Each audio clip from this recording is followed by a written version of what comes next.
Bismillahirrahmanirrahim. Assalamualaikum warahmatullahi wabarakatuh.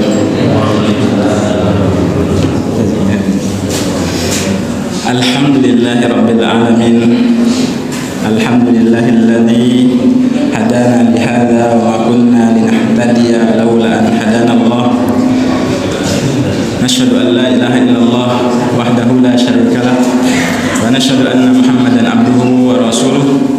Allahumma salli wa sallim wa barik ala nabiyyina Muhammadin wa ala alihi wa ashabihi wa man tabi'ahum bi ihsanin ila yaumiddin. Wa ba'du, usi nafsi wa iyyakum bi taqwallahi faqad fazal mu'minuna al-muttaqun. Haitsu qala ta'ala ya ayyuhalladzina amanu taqullaha haqqa tuqatih wa la tamutunna illa wa antum muslimun. Ya ayyuhalladzina amanu taqullaha haqqa tuqatih wa la tamutunna illa wa antum muslimun. Ya ayyuhalladzina amanu taqullaha wal tanzur nafsum ma qaddamat lighad wattaqullaha innallaha khabirum bima ta'malun. Ma'asyiral muslimin, jamaah salat maghrib yang semoga dirahmati Allah Subhanahu wa taala, yang sama-sama kita hormati Bapak Ketua Takmir beserta pengurus Takmir Masjid Baitus Salam, yang semoga senantiasa istiqomah dan ikhlas di dalam memakmurkan masjid yang kita cintai ini. Juga yang kami hormati Bapak Ibu jamaah Masjid Baitus Salam, yang semoga terus istiqomah di dalam memakmurkan masjid dan minimal dengan melaksanakan sholat berjamaah di masjid. Bapak Ibu jamaah sekalian rahimakumullah, alhamdulillah segala puji dan syukur marilah senantiasa kita panjatkan kehadirat Allah Subhanahu wa taala atas segala anugerah dan kenikmatan yang Allah berikan, yang tidak pernah berhenti dan tidak pernah putus kepada kita sekalian. Kalaulah bukan karena nikmat Allah, maka niscaya kita tidak akan dapat berkumpul di tempat yang mulia ini. Kita juga bersyukur kepada Allah Subhanahu wa taala yang telah menghantarkan kita ke bulan Rajab 1447 Hijriah. Dan alhamdulillah malam hari ini kita berada di tanggal 24 Rajab insyaallah nih. Biasanya bulan Rajab ini makmur dengan kajian. Sampai saya itu ditelepon orang berkali-kali, Pak. Berarti para ustadz dan para kiai insya Allah di bulan Rajab ini jadwalnya penuh semua ini. Saya yang ustadz kecil bukan ustadz besar sudah masya Allah itu ya bulan Rajab. Alangkah indahnya kalau di bulan-bulan yang lain juga ada kajian-kajian yang menggugah semangat kita untuk terus rajin beribadah. Karena habis bulan Rajab ini nanti bulan Sya'ban. Mestinya di bulan Sya'ban juga kita ngaji ya. Tidak hanya di bulan Rajab. Dan suasana itu sudah mulai kerasa karena di beberapa tempat sudah mulai ada peringatan-peringatan yang diisi dengan pengajian, peringatan Isra Mi'raj Nabi Muhammad SAW. Tujuan kita sebenarnya ketika mengadakan acara peringatan itu adalah bagaimana kemudian mensyiarkan dan mengingatkan, memahamkan kepada anak-anak generasi penerus kita bahwa dulu ketika Nabi SAW diutus oleh Allah itu salah satunya adalah mendapat perintah untuk melaksanakan satu peristiwa yang disebut dengan Isra Mi'raj. Mayoritas di Indonesia para ulama menyebutkan terjadinya pada tanggal 27 Rajab ya. Tapi kalaupun kita mengadakan pengajian di sebelum tanggal itu ataupun setelah tanggal itu tidak apa-apa sebenarnya. Tapi sebagian kaum muslimin itu merasa kurang sah ya, kalau tidak dilaksanakan di tanggal 26 atau 27 Rajab. Sehingga tadi jadwalnya itu ya tidak bisa diatur lagi karena harus di tanggal 27. Jadi nggak apa Bapak Ibu, misalkan kita mengadakan pengajian di tanggal 20, tanggal 10, di tanggal 25, tanggal 28 itu nggak apa-apa sebenarnya. Yang penting kan esensinya kita ngaji mendapatkan ilmu, mendapatkan nasihat. Jemaah sekalian yang semoga dirahmati Allah, salawat dan salam semoga senantiasa tercurah limpahkan kepada Nabi kita Muhammad sallallahu alaihi wasallam, juga kepada keluarganya, para sahabatnya dan seluruh umatnya yang istiqomah mengikuti ajaran beliau. Nah, jemaah sekalian yang semoga dirahmati Allah Subhanahu wa taala, kembali tadi sudah saya spill ya di awal terkait dengan peristiwa Isra Mi'raj itu. Rata-rata di tempat kita itu selama ini yang diulang-ulang terkait dengan perintah sholat. Kalau pengajian Isra Mi'raj itu kan isinya itu bagaimana kemudian Nabi diisrakan oleh Allah Subhanahu wa taala, kemudian dimi'rajkan dan mengambil perintah sholat. Sebenarnya ada beberapa hikmah yang bisa kita ambil dari peristiwa Isra Mi'raj itu. Nah, yang pertama, ketika kita berbicara tentang Isra, itu kan artinya diperjalankan. Subhanalladzi asra, diperjalankan oleh Allah di waktu malam. Jadi kalau bahasa Arab itu, ini Ustaz Nasir pinter ini, berjalan itu masyayamsi ya. Kemudian ada saroyasri, siroyatan. Nah, Isra itu perjalanan di waktu malam dari Masjidil Haram ke Masjidil Aqsa. Ketika kita berbicara tentang kata asro atau diperjalankan oleh Allah Subhanahu wa taala, maka sejatinya Isra Mi'raj itu mengajarkan kepada kita bahwa ketika Nabi SAW ditugaskan oleh Allah untuk melaksanakan Isra dan Mi'raj itu sebenarnya beliau pengen mengajarkan kepada kita bahwa Islam ini membawa misi yang senantiasa mengajak kepada kebaikan. Kalau ada visi dan misi, misinya adalah mengajak kepada kebaikan. Isra dan Mi'raj itu mengajarkan kepada kita dimanapun kita berada harus selalu membawa misi mengajak orang kepada kebaikan atau kepada perbaikan, mengajak kepada kebaikan dan perbaikan. Perbaikan itu artinya memperbaiki yang belum baik, membawa visi perbaikan. Kemudian yang kedua, peristiwa Isra dan Mi'raj itu membawa nilai-nilai pengetahuan. Di antaranya adalah bagaimana kemudian Allah memerintahkan Nabi Muhammad SAW untuk melaksanakan sholat 5 waktu. Sebelumnya kan berarti tidak ada kemudian kewajiban sholat 5 waktu, walaupun itu melalui proses ya, yang tadinya dari berapa? 50 kali dalam sehari semalam, nah didiskon jadi 5 kali. Jadi di dalam sholat itu terkandung nilai-nilai ilmu pengetahuan bagi orang-orang yang mau mentadaburi, mempelajari setiap ayat-ayat yang dibaca. Kemudian yang ketiga tentunya adalah membawa nilai-nilai kemajuan. Setelah orang melaksanakan sholat itu hidupnya mesti lebih baik, lebih maju daripada yang sebelumnya. Karena sholat itu tanha anil fahsya'i wal munkar, mencegah perbuatan keji dan mungkar. Orang kalau bisa menjaga diri dari perbuatan keji dan mungkar, insya Allah hidupnya akan maju, hidupnya akan berkemajuan. Tapi kalau sholatnya masih sekedar syarat apa namanya itu istifa'us syurut, sekedar menggugurkan kewajiban, nah ini yang perlu kemudian kita muhasabah lagi. Jadi sholat bukan yang penting sholat, tapi sholat itu penting. Kalau yang penting sholat ya, kadang anak-anak kita itu juga sholat kan, yang penting sholat, yang penting apa, ruku, sujud, kemudian tasyahud ya, itu sudah selesai sholat gitu. Kadang kan anak itu kalau disuruh sholat ya kadang ya males, kadang semangat. Kalau pas semangat ya sholatnya beneran, tapi kalau nggak semangat ya itulah gambaran keimanan ya, situ yang pus itu digambarkan mungkin oleh anak-anak kita. Kalau pas sholat itu kadang masih ngobrol sama kanan kirinya gitu ya, kadang sholatnya beneran.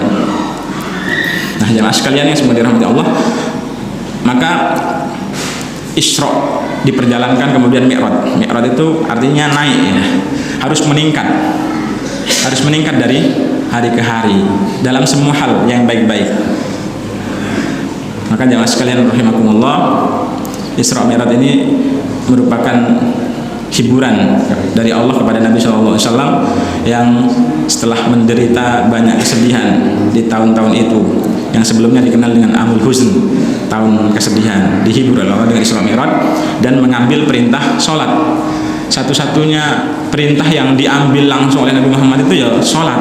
Makanya sholat ini penting sekali, karena dia merupakan tolok ukur ya, kebaikan seorang muslim, amalan pertama kali yang akan dihisab oleh Allah di hari akhir nanti. Maka sekali lagi mari saya mengajak kepada diri kami, kepada jemaah sekalian, mari kita terus dakwahkan sholat ini. Dakwahkan sholat, apalagi ini menjelang bulan Ramadan ya. Nanti jangan hanya semangat di bulan Ramadan saja, itu pun awal-awal Ramadan ya. Tapi sampaikan, dakwahkan kepada keluarga, kepada orang-orang terdekat kita ajak sholat.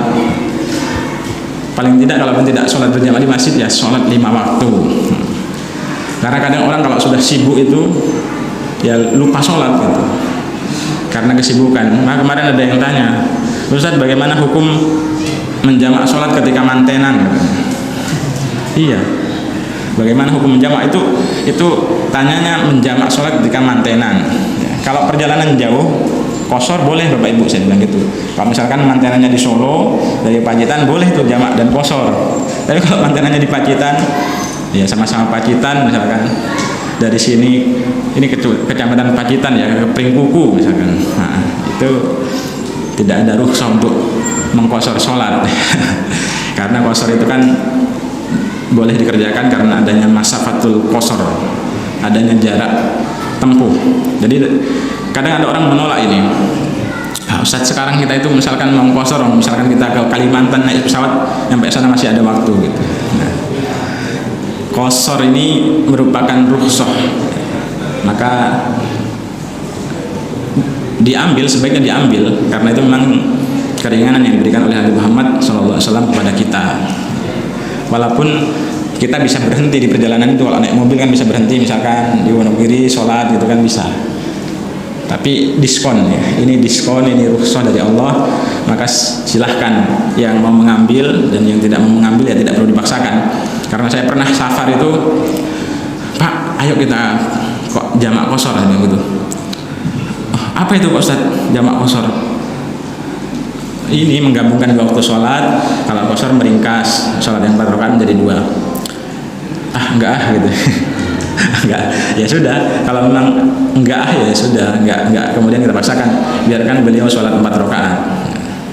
Bagaimana kalau kita bermakmum kepada orang yang mengkosor sholat? Ya tinggal melanjutkan, tinggal menyempurnakan. Karena kemarin ada yang bingung juga itu. Maaf ya, saya kosor sholatnya. Nanti jenengan lanjutkan lah. Saya salam, dia ikut salam juga Pak. Jadi nanti saya salam di 2 rakaat itu, jenengan lanjutkan lagi menyempurnakan ke rakaat ketiga dan keempat. Saya salam, assalamualaikum, dia ikut salam juga. Padahal bukan musafir. Maka fikih jamak dan kosor ini juga bisa disampaikan kepada saudara-saudara kita mungkin yang perjalanan itu kadang capek dan lain sebagainya sehingga malas sholat ya. Karena setannya banyak, setan itu sangat pandai menggoda manusia. Maka mari di bulan Rajab ini kita tingkatkan amal soleh kita kurangi segala bentuk kemaksiatan, karena bulan Rajab ini termasuk di antara salah satu Ashhurul Hurum, bulan-bulan hurum, bulan-bulan yang dimuliakan oleh Allah Subhanahu wa taala. Jadi kalau Allah memilih, kan Allah itu memilih waktu di antara waktu-waktu yang ada. Contohnya 1 tahun, waktu yang paling mulia itu adalah di bulan Ramadan. Kemudian di antara 12 bulan itu nanti ada 4 bulan hurum, Ashhurul Hurum. Sama dengan hari-hari, kemudian Allah pilih hari yang terbaik adalah hari Jumat. Kemudian setelah itu nanti Senin dan Kamis, karena kita disunahkan memperbanyak puasa di hari Senin dan Kamis. Maka mari kita maksimalkan bulan Rajab ini dulu bulan yang diagungkan, tapi jangan kemudian juga kita isi dengan hal-hal yang tidak ada tuntunannya dalam agama. Misalkan kemarin saya ngisi pengajian itu ibu-ibu ada bapak-bapaknya. Ustadz, bagaimana hukum melaksanakan sholat rogoib ya, yang dikerjakan di antara maghrib dan isya. Setelah selesai maghrib nanti sholat berapa rakaat? 12. Berapa? 10 atau 12 gitu katanya. Jadi yang dibaca kulhu terus gitu. Nah ini tidak ada tuntunannya sholat raghaib itu. Kemudian kemarin ada yang tanya lagi sholat apa itu? Sholat, aduh saya lupa. Sholat apa? Sholat apa ya? Nama lain daripada nama sholat duha. Aduh, saya lupa ini. Apa perlu saya buka ini? Sebentar, saya buka dulu sebentar. Ini menarik ini. Pertanyaan seputar sholat. Duh, yang mana ya?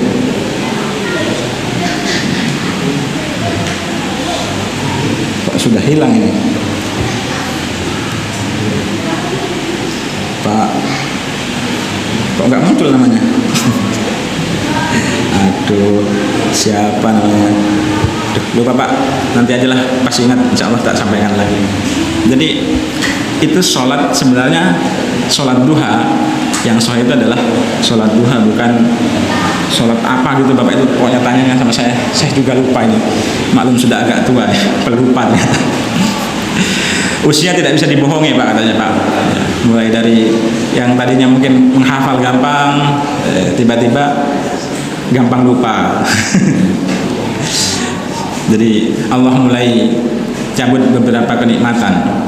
Maka kalau kita punya anak, punya cucu, punya ponakan, maksimalkan usia muda itu. Saya merasakan dulu waktu saya masih SD itu menghafal itu rasanya gampang sekali Pak. Mungkin jenengan juga sama pernah merasakan itu.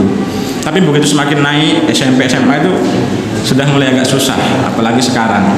Dulu itu menghafal sambil ngantuk-ngantuk itu masih bisa. Jadi ketika tidur nanti ingat, oh besoknya hafal gitu. Tapi kalau sekarang sudah susah ya. Susah. Hafal juz 30 susah ya Mas. Tapi semoga Allah berikan kemudahan. Sekarang itu kan ada beberapa program tahfidz bagi orang tua. Itu banyak itu yang hafal 30 juz hafal juz 30 juz. Hafal 30 juz. Kalau semangat idza shadaqal azmu wa duhas sabil.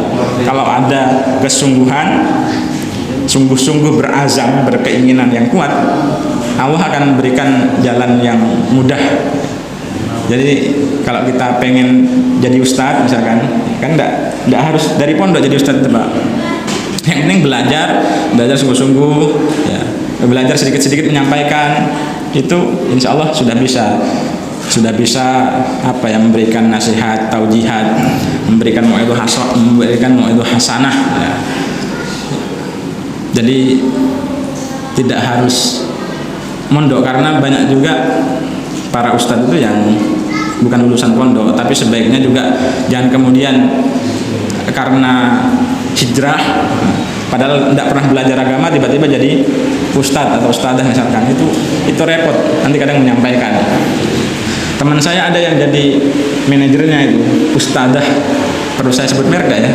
Dulu dia non muslim masuk penjara, kemudian katanya mu'alaf, sekarang jadi ustadzah kemana-mana. Tapi alhamdulillah ada nilai baiknya lah. Kita tidak menyalahkan, tetap ada nilai baiknya, tetap ada nilai positifnya. Di antaranya mereka menceritakan kisah perjalanan hijrahnya, mungkin bisa memotivasi orang gitu ya. Tapi kalau berbicara terkait dengan Al-Quran gitu ya, kalau bacanya kurang pas itu kan kita yang mendengar biasanya nggak enak juga ya. Maka setidaknya harus memantaskan diri. Kalau misalkan mau jadi ustadz atau ustadzah, yang memantaskan diri paling tidak bacaannya benar dulu. Itu insya Allah nanti akan lebih bertanggung jawab di hadapan umat. Karena kalau baca Al-Qur'annya saja orang gonto gitu, nah tiba-tiba dia menyampaikan di depan umum, wah itu seakan-akan Islam itu kok begitu ya gitu kadang. Maka ketika kita menyampaikan, usahakan betul-betul persiapan, kayak misalkan khutbah Jumat ya. Khutbah Jumat itu kadang orang baca saja itu masih geratal-geratul gitu. Nah ini menjadi bahan introspeksi kita, saya khususnya ya, bukan kita menyinggung jamaah yang lain. Saya khususnya ketika membaca ayat dipastikan persiapan, karena kadang ada khotib itu dadakan, karena khotibnya nggak datang tiba-tiba ditembak maju gitu. Tapi daripada nggak ada khutbah Jumat, nggak ada sholat Jumat, ya tetap harus maju lah, Bismillah gitu ya. Kemarin ada sempat rame itu, bahkan beliau cerita ke saya, khotibnya diturunkan Ustaz katanya. Jadi sudah maju ini, sudah mulai khutbah. Nah, tiba-tiba mungkin adalah orang yang merasa dirinya bagus ya baca Al-Qur'annya, sehingga saat dia khutbah itu suruh turun itu. Turun. Gimana hukum Jumatannya itu kalau nggak ada khutbah Jumat? Ya nggak sah diganti dengan sholat zuhur, karena khutbah Jumat itu kan diantara rukun sholat Jumat. Kalau nggak ada khutbah Jumat ya diganti sholat zuhur. Oh, malah bikin kacau itu. Ya harusnya biarkan selesai dulu lah, nasihatinnya kan nanti selesai gitu, biar orang jadi Jumatan. Akhirnya kan nanti timbul fitnah itu di tengah-tengah umat. Nanti khotib diturunkan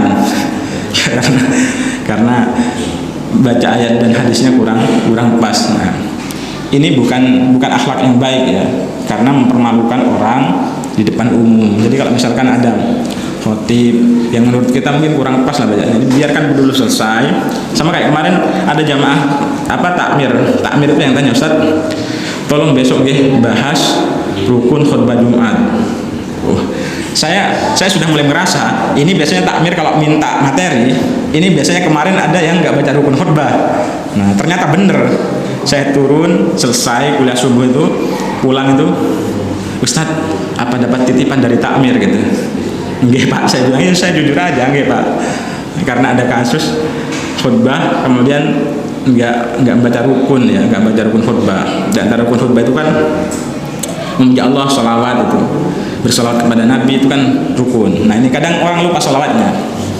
Tapi saya sampaikan di akhir, Bapak Ibu jamaah sekalian, kalau misalkan ada khotib khutbah Jumat ketinggalan salah satu rukunnya, misalkan nggak baca ayat Al-Quran, nggak baca salah satu di antara ayat Al-Quran, atau tidak baca sholawat, jangan langsung diturunkan di atas mimbar seperti itu. Biarkan selesai dulu. Kita husnudzon dulu. Mungkin beliau lupa. Namanya orang lupa itu kan, ya nggak bisa dipaksa orang lupa. Jenengi lali yo. Lali, lupa is lali, lupa adalah lupa ya, jadi kita husnudzon dulu, selesaikan biar tidak terjadi keributan. Nah jamaah sekalian yang semoga dirahmati Allah Subhanahu wa taala, kita lanjutkan ya.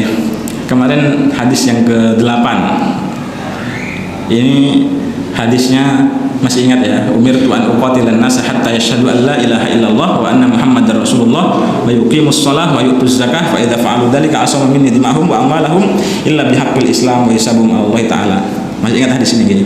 Dalam hadis yang lain disebutkan Nabi SAW bersabda, umirtu an uqatilan nas hatta yashhadu an la ilaha illallah wa anna muhammadan abduhu wa rasuluh fa idza syahidu an la ilaha illallah wa anna muhammadar rasulullah wa sallu salatana wastaqbalu qiblatana wa akalu dhabihatana faqad hurrimat alaina dima'uhum wa amwaluhum illa bihaqqiha. Ini hadis yang serupa. Ini dalam Sahih Bukhari. Kalau hadis Ibnu Umar tadi kan diriwayatkan oleh Bukhari dan Muslim.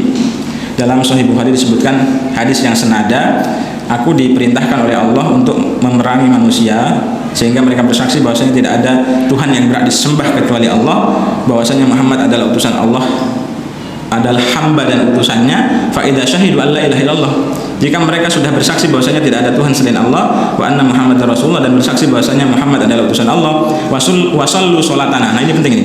Dan mereka salat sebagaimana salatnya kita. Jadi kalau kita itu sholatnya sama 5 waktu, masih menghadap kiblat, tidak menghadap utara atau selatan, berarti mereka adalah saudara kita, sama-sama se-Islam.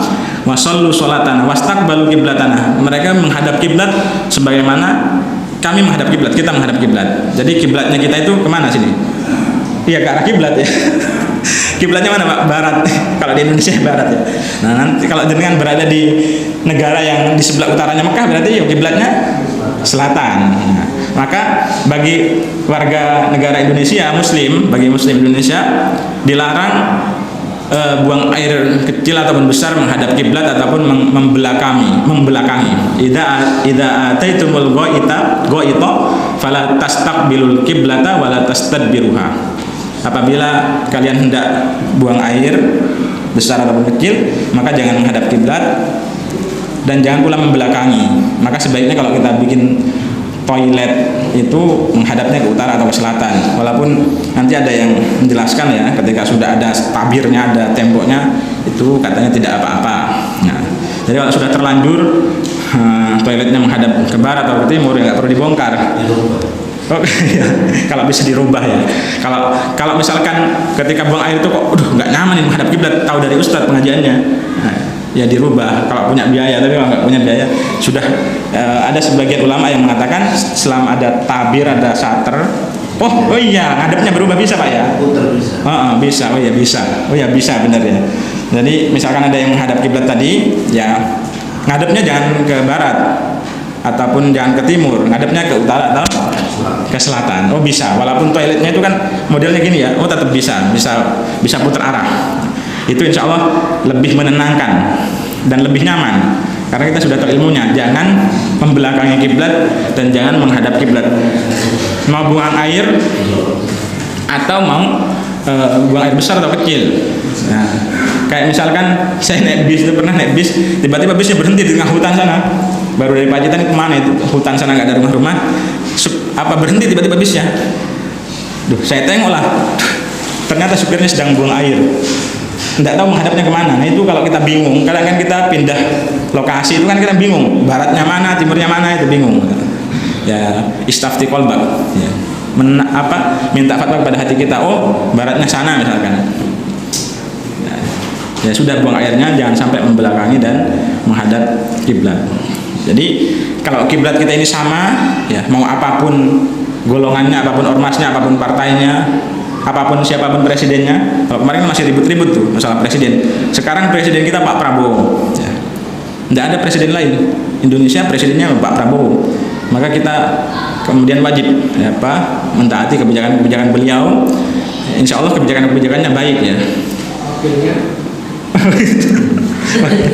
Iya insya Allah ya, presiden dan wakilnya Pak Prabowo sama Pak Gibran. Nah, ya nanti insya Allah kebijakannya baik lah. Ya kalau ada yang kurang baik ya boleh kita nasihati, tapi jangan bakar-bakar ya, nanti repot kalau Pacitan ini dibakar semua ini. Ya, jangan bakar-bakar. Nasihat itu dengan cara yang baik. Kalau di dewan itu saya pernah itu diajak, ayo Ustadz, apa itu Pak namanya Pak? Dengar pendapat? Bukan rapat dengar pendapat ya. Jadi demo tapi duduk audiensi. Nah, saya pernah diajak audiensi. Iki mau ngapain? Saya kan nggak tahu itu, belum tahu audiensi itu. Masuk ke gedung DPR menyampaikan saran-saran, nasihat. Itu insya Allah lebih baik itu. Jadi jangan langsung geruduk Pemda kemudian bakar-bakar tuh. Itu nggak ada manfaatnya itu. Kata Pak Prait. Nah, dengan cara yang santun nanti Pak Prait yang keluar menenangkan mahasiswa biasanya. Di dewan kemarin kan sempat ramai juga dia. Nah, jadi kalau ada kebijakan yang kata orang tidak berpihak kepada rakyat, ya dinasihati dengan cara yang baik. Insya Allah itu lebih baik lah.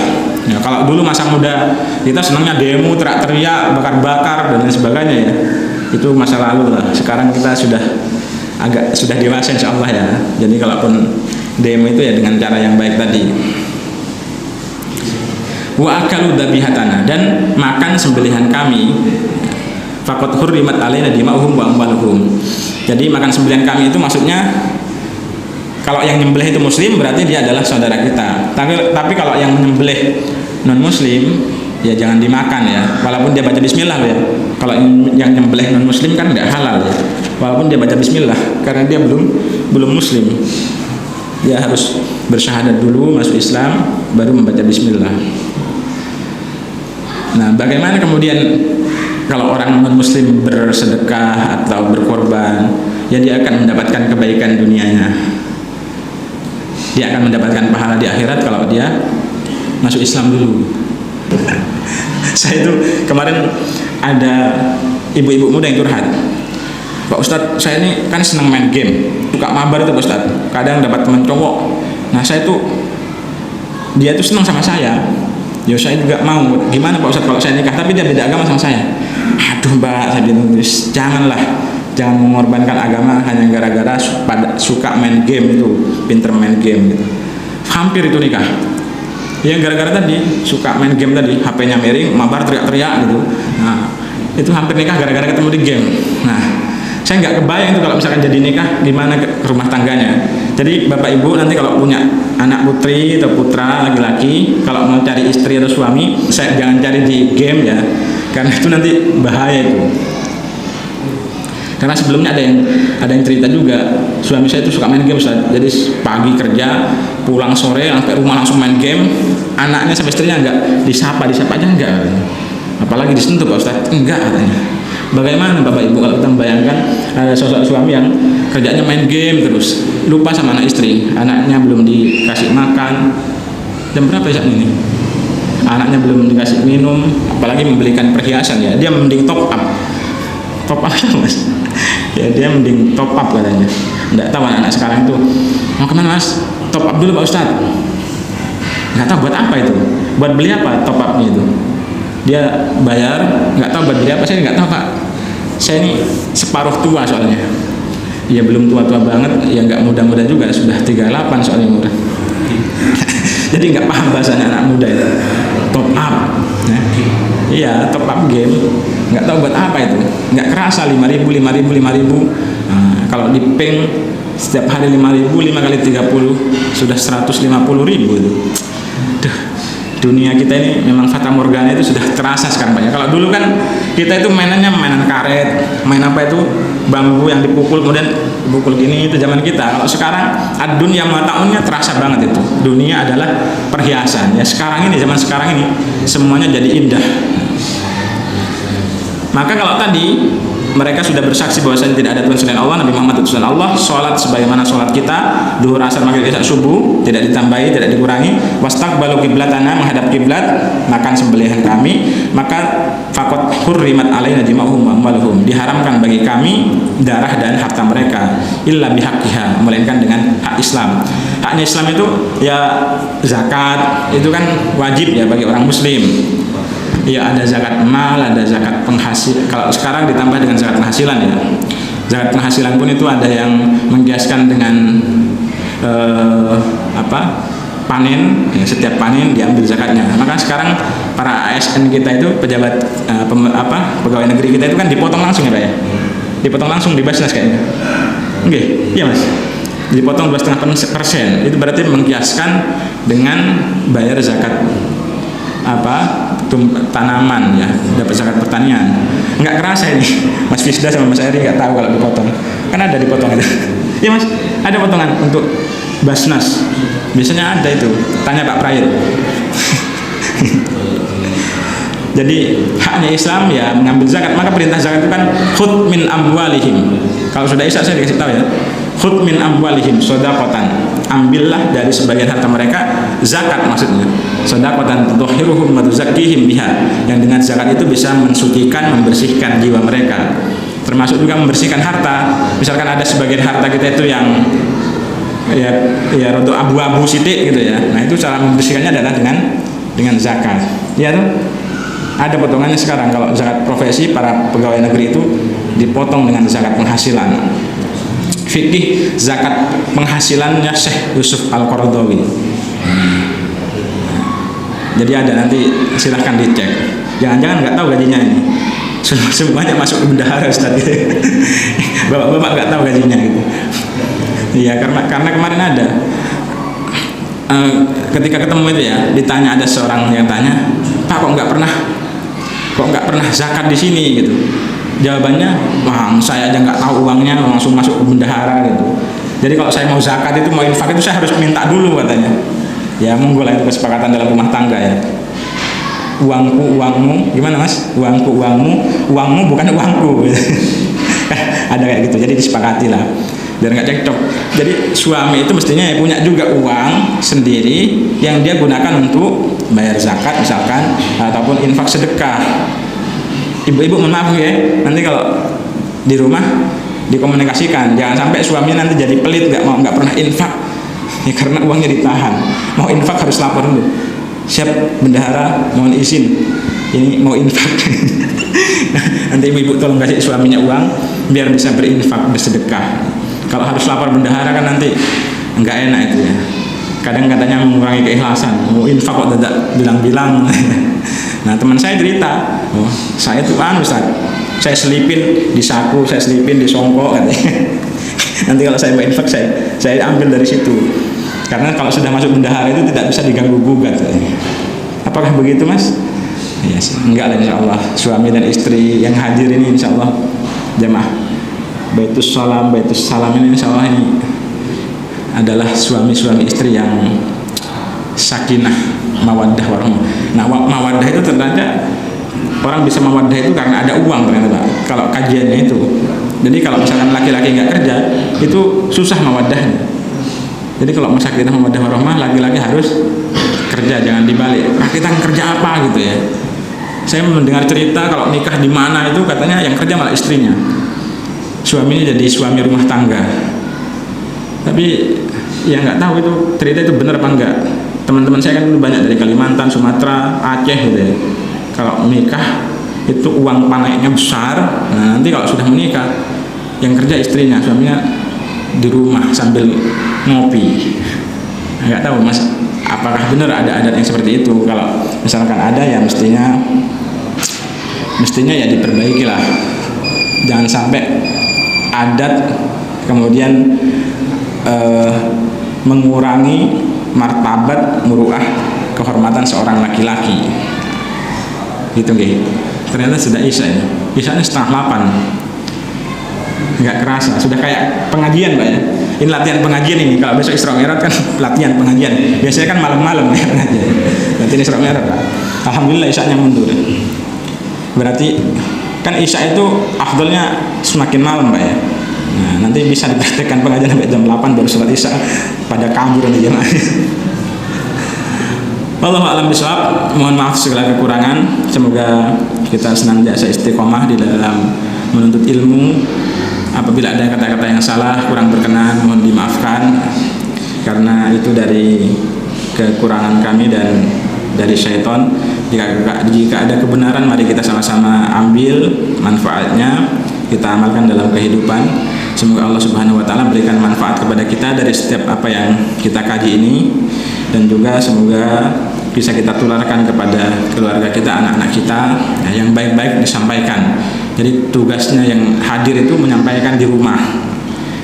Saya punya murid di sini tinggalnya, tadi tak suruh hadir. Iya Ustadz, pendatang.